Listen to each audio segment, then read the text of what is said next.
அனைவருக்கும் வணக்கங்க. இன்னைக்கு ஒரு சூப்பரான ஒரு டைலரிங் vlog தான் பார்க்க போகிறோம். இப்போ கரெக்டாக மணி 12:15 ஆகுதுங்க. காலைல லாங் வீடியோ ஒன்று பப்ளிஷ் பண்ணுறனால வீட்டு வேலையை முடிச்சுட்டு போய் டைலரிங்கில் உட்கார்றதுக்கு மணி 12 மணிக்கு மேலே ஆயிருச்சு. வாங்க இன்னைக்கு என்ன ஸ்டிச் பண்ண போகிறேங்கிறது பார்க்கலாம். இன்றைக்கி கொஞ்சம் ஹெவியாக ஒர்க் இருக்குங்க. வீட்டு வேலையை போடாமல் போய் மிஷினில் உட்காந்துட்டே ஐயோ நான் காலி அப்படிங்கிற மாதிரி தான் இருக்கும். இதை முடிச்சுட்டு அதுக்கப்புறம் போய் டைலரில் உட்காந்தா கூட விடிய விடிய கூட ஸ்டிச் பண்ணிக்கலாம் அப்படிங்கிறனால வீட்டு வேலையெல்லாம் கம்ப்ளீட்டாக முடிச்சுட்டு இப்போ வந்தாச்சுங்க. இது ஒரு ரெடிமேட் ஆஃப் சாரீங்க. இதுதான் இன்றைக்கி ஸ்டிச் பண்ண போகிறோம். இது தாவணி நல்லா காப்பர் கலரில் இருக்குது. இது கீழே பாட்டம்ங்க. செம்ம சூப்பராக இருக்குது. கலர் காம்பினேஷனே சூப்பராக இருக்குங்க. இதில் நாடா கோர்த்துட்டு இந்த சைடை நம்ம ஓரடிக்கணும். ஆனால் இந்த இடத்துல நல்லா ஹெவியாக ஸ்டோனும் முன்னையும் பின்னையும் ஃபஸ்ட் டைம் ட்ரை பண்ணுறேன். எப்படி தைக்க போகிறேன்னு தெரியல. இதோட ரேட்டு 1600 இது அளவு ப்ளவுஸு. அளவு ப்ளவுஸோட அளவு 30. பாடி அளவு சுற்றளவு 30 இன்ச்சுங்க. பிரின்சஸ் கட் வச்சு பேக் ஓப்பன் வைக்க போகிறோம். இது லைனிங்கு.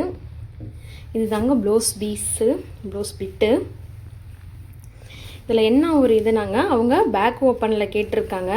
இந்த டிசைன் இருக்கனால பேக் ஓப்பன் கட் பண்ணி வைக்கிற மாதிரி இருக்கும். கழுத்து கொஞ்சம் லோவாக இருக்குது. என்ன ஒரு ஐடியா பண்ணியிருக்கேன் நாங்கள், இதை 2ஆக கட் பண்ணி இந்த சைடு ஒரு ஹேண்டுக்கு இந்த சைடு ஒரு ஹேண்டுக்கு வச்சிடலாமா அப்படின்ட்டு கொஞ்சம் யோசனை பண்ணிகிட்ருக்கேன். ஃப்ரண்ட்டுக்கும் பேக்குக்கும் பிளெயினாக விட்டுறலாம். விட்டுட்டு இப்போ மார்க்கெட்டில் நிறையா ட்ரெண்டிங் லேஸெல்லாம் இருக்குது. இது பின்னாடி கட்டுறதுக்கு பேக் நாட்டு. இது டேசில்ஸ் தொங்க விடுறதுக்கு எல்லாம் இந்த தாவணிக்கு மேட்சாகவே கிடச்சிருச்சு. இது இந்த ஆரி ஒர்க் ஸ்டோனுங்க. இதை ஃப்ரண்ட்டுக்கும் பேக்குக்கும் வச்சுட்டு ஸ்லீவுக்கு ப்ளவுஸில் கொடுத்துருக்க டிசைனை வச்சு பண்ணிடலாம் அப்படிங்கிற மாதிரி ஒரு ஐடியா பண்ணியிருக்கேன். பார்ப்போம் அவுட்ஃபிட் எப்படி வரப்போகுதுன்னு எனக்கே தெரியல. மெல்ல மெல்ல பொறுமையாக ஆரம்பித்தாதான் தெரியும். எப்படி ஆரம்பிக்கலாம், எப்படி தைக்கலான்னு நல்லா யோசனை பண்ணி முடிவு பண்ணிவிட்டு அதுக்கு முன்னாடி டீயை குடிச்சிட்டு வேலையை ஆரம்பிக்கலாம். இல்லாட்டி டீ குடிக்கணுங்கிற மாதிரியே வேலையில் கோட்டை விட்டுறக்கூடாதுன்னு ஒரு டம்ளர் டீயை குடிச்சிட்டு வேலையை ஸ்டார்ட் பண்ணிட்டேங்க. ஒரு வழியாக கட் பண்ணியாச்சுங்க. இது ஃப்ரண்ட் சைடு வர்றது பிரின்சஸ் கட்டு தான் போட்டிருக்கேன். இது சைடில் கப் ஷேப் வரும் பார்த்தீங்களா, கப் ஷேப்பு.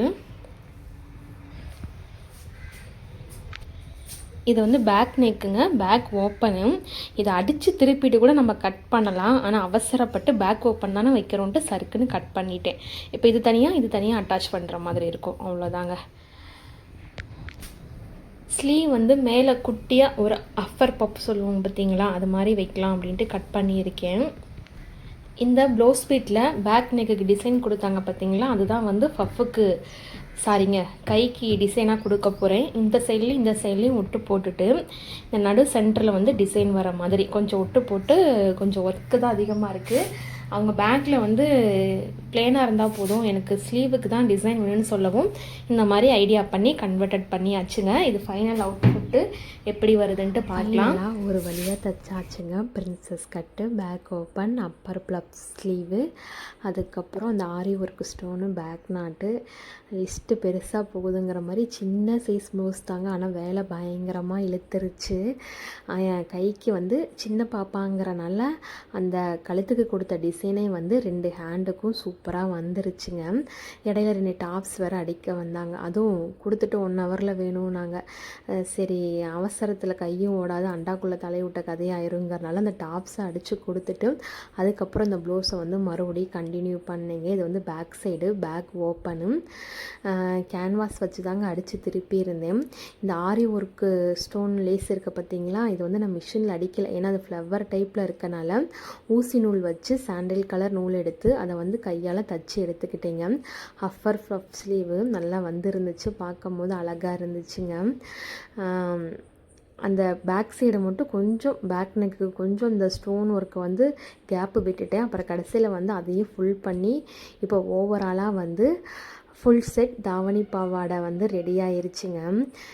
பிரின்சஸ் கட் ப்ளவுஸ்னால் படையே நடுங்கிற மாதிரி எனக்கு கையே நடுங்குதுங்க. அந்த பாயிண்ட் வந்து கரெக்டாக நம்ம கட் பண்ணி அடிக்கணும். கொஞ்சம் சொதப்பிட்டாலுமே கொஞ்சம் குளறுபடி ஆயிரும். ஆனால் பிரின்சஸ் கட் ப்ளவுஸ் தைக்கிறது ரொம்ப ஈஸி, குயிக்காக முடிஞ்சிடும். நம்ம அந்த பிரின்சஸ் எப்படி வளைவாக கட் பண்ணுறதுல தான் இருக்குது. ரொம்ப பயந்து ரொம்ப பொறுமையாக நீட்டாக ஒரு நாளைக்கு ஒன்று கம்ப்ளீட் பண்ணாலும் போதும். நம்ம நிறையா வீடியோ பார்த்து அவங்கெல்லாம் ஒரு நாளைக்கு 10 தைக்கிறாங்க 5 தைக்கிறாங்கன்னு அவங்களுக்குலாம் ரொம்ப எக்ஸ்பீரியன்ஸ் இருக்குங்க. முன்னாடியே கட் பண்ணி வச்சுருவாங்க, அதனால் கடகடன்னு அடிச்சிருவாங்க. பிகினராக இருக்க நம்ம ஃபஸ்ட்டு வந்து எந்த மிஸ்டேக்கும் வரக்கூடாதுங்கிறனால அதை பொறுமையாக தைச்சா மட்டும்தான் கொஞ்சம் கம்ப்ளைண்ட் வராமல் நல்ல முறையாக தைக்க முடியுங்க.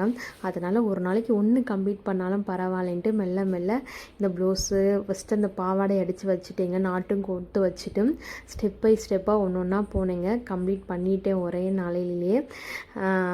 நல்லபடியாக ப்ளவுஸும் வந்துச்சு. இது வந்து பாப்பாவுக்கு வந்து பர்த்டே ட்ரெஸ்ஸுங்க.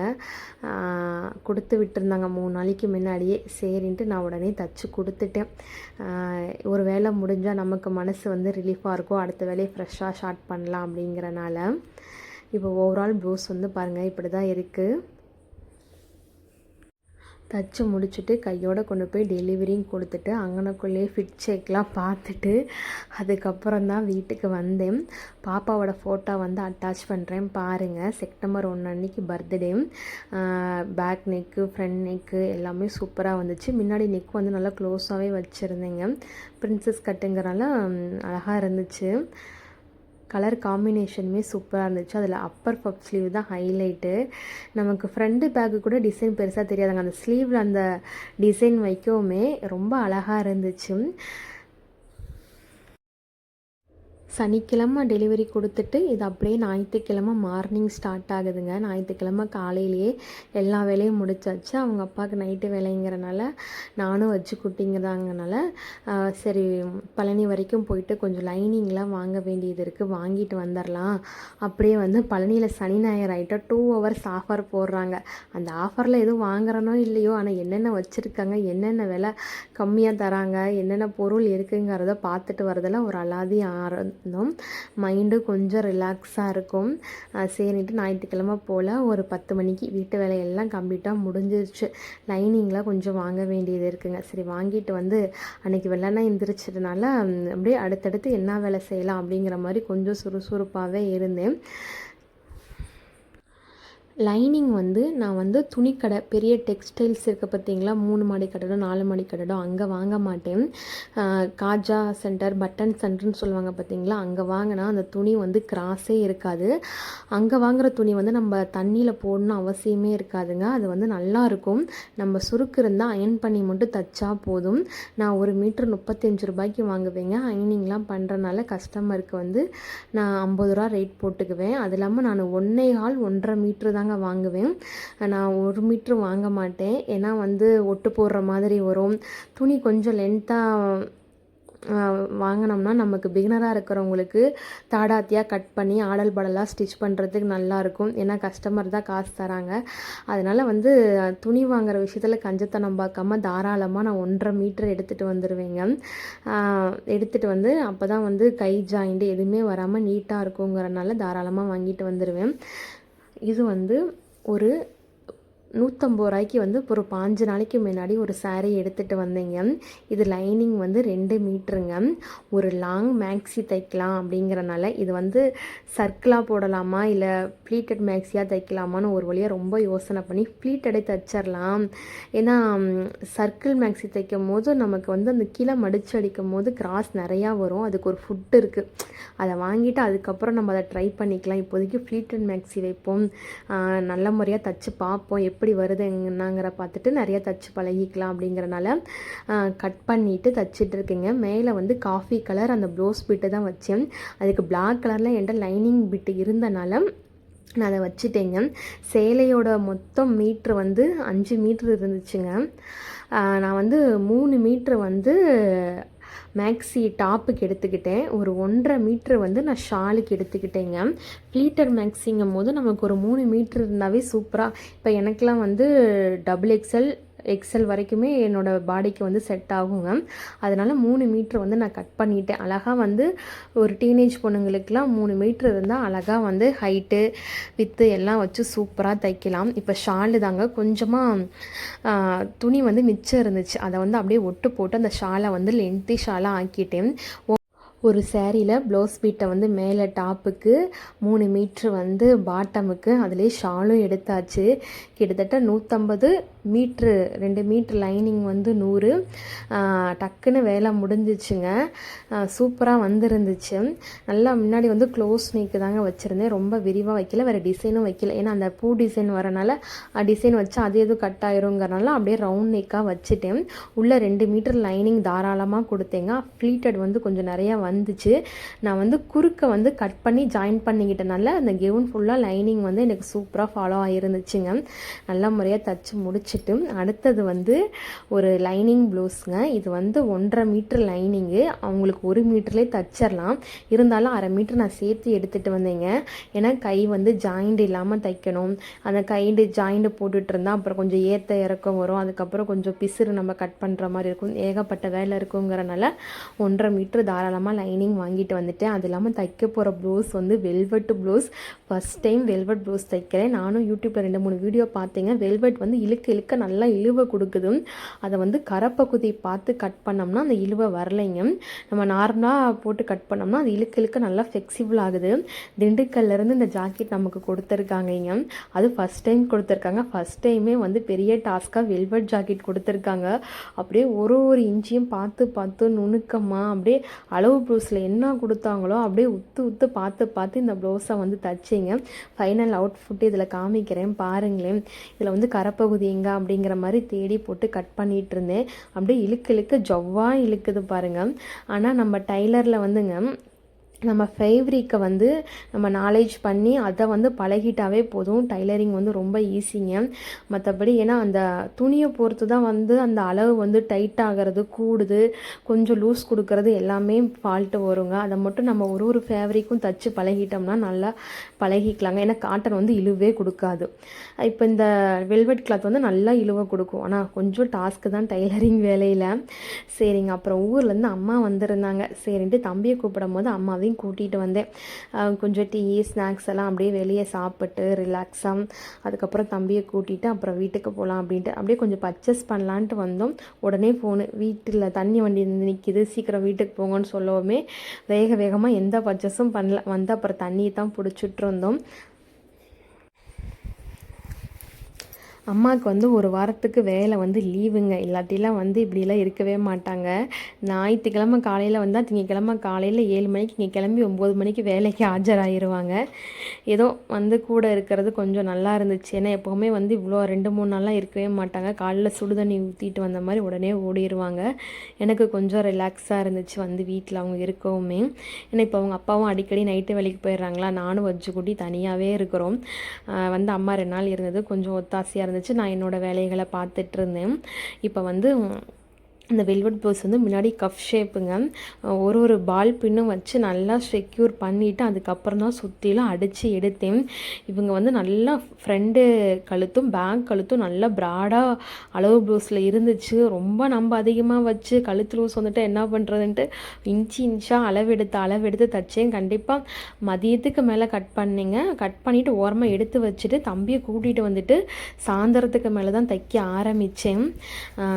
நான் இந்த வீடியோ எடுக்கும் போது 12:50 AM. வீட்டு வேலையும் அப்படியே கொஞ்சம் பார்த்துட்டு அப்பப்போ கொஞ்சமாக வந்து தான் மிஷினில் உட்காந்தேங்க. ஓவராலாக ப்ளவுஸ் வந்து முடிச்சாச்சு. இப்படி தான் வெல்வெட் ப்ளவுஸோட ஃபைனல் அவுட்ஃபுட் நல்லா இருக்குது. ஆனால் ப்ளவுஸ் இந்த நைட் டைமில் பார்க்கும்போது நல்லா சைனிங்காக க்ளோவாக இருந்துச்சுங்க. நல்லா சாஃப்டாக இருக்குது. கொஞ்சம் குத்தாமல் குடையாமல் கொஞ்சம் சாஃப்டாக இருக்கிறவங்க அந்த வெல்வெட் ப்ளவுஸை ட்ரை பண்ணலாம். அந்தளவுக்கு சாஃப்ட்னஸாக செமையாக இருந்துச்சுங்க. கையோடு அவங்களுக்கு பேக் பண்ணி அப்படியே வச்சாச்சு. இது திண்டுக்கல்லுக்கு போயிட்டு நான் ரிசல்ட் அவங்க என்ன சொல்கிறாங்கன்னு தெரில. சரி, இந்த வீடியோ ரொம்ப பெண்டிங்கில் இருக்கனால வீடியோ உங்களோட அப்லோட் பண்ணிட்டேங்க.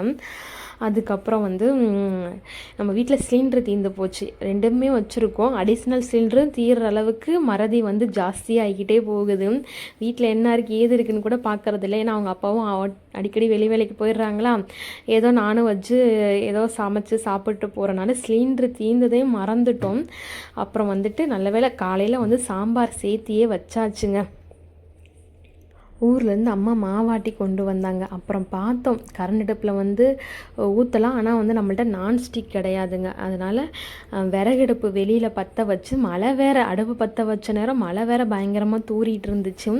ஆனால் என்ன அம்மாயத்தில் அடுப்பு பற்ற வச்சாங்க, என்ன அம்மாயத்தில் 10 நிமிஷத்தில் 10 தோசை ஊற்றி எடுத்துட்டாங்க. கடன்ட்டு வேலை சூப்பராக முடிஞ்சிச்சு. அங்கனக்குள்ளேயே பட்டறையை போட்டுட்டு அந்த மலைச்சாரலில் சுட சுட தோசையை ஊற்றி அன்றைக்கி நைட்டு சூப்பராக முடிஞ்சிச்சுங்க. பெரிய 5 ஸ்டார் ஹோட்டலில் சாப்பிட்டா கூட அந்த ஃபீலிங் வராது. ஆனால் வந்து இந்த அடுப்பு பக்கத்தில் சமைச்சு அங்கனக்குள்ளே உட்காந்து சாப்பிடும்போது ஃபீல் சூப்பராக இருந்துச்சு. அந்த ஃபீலிங்லேயே அப்படியே சைல்டுஹுட் மெமரிஸ்க்கு போயாச்சுங்க. சின்ன பிள்ளையாக இருக்கும் போது அம்மாச்சி பாட்டிலாம் வந்து விறகடுப்பில் சமைப்பாங்க. அந்த அடுப்பு பக்கத்தில் உட்காந்து நம்ம தோசை இந்த இட்லிலாம் சுட்டு கொடுப்பாங்க. சுட சுட குழம்பு வச்சு ஊற்றுவாங்க அடுப்பில் மூந்து. அதெல்லாம் வந்து செம்ம டேஸ்ட்டாக இருக்கும். அப்படியே அந்த வீட்டுக்கார் சொன்னால் அப்படியே எங்கள் அம்மாச்சி ஞாபகம் வந்துருச்சுன்னு அவர் சொன்னார். எங்கள் அம்மாச்சி ஞாபகம் வந்துருச்சு, நான் சொன்னேன். ஆனால் சூப்பராக இருந்துச்சுங்க. உங்களுக்கு இந்த வீடியோ பிடிச்சிருந்தா மறக்காமல் லைக், ஷேர், சப்ஸ்கிரைப், கமெண்ட் பண்ணுங்கள். நன்றி.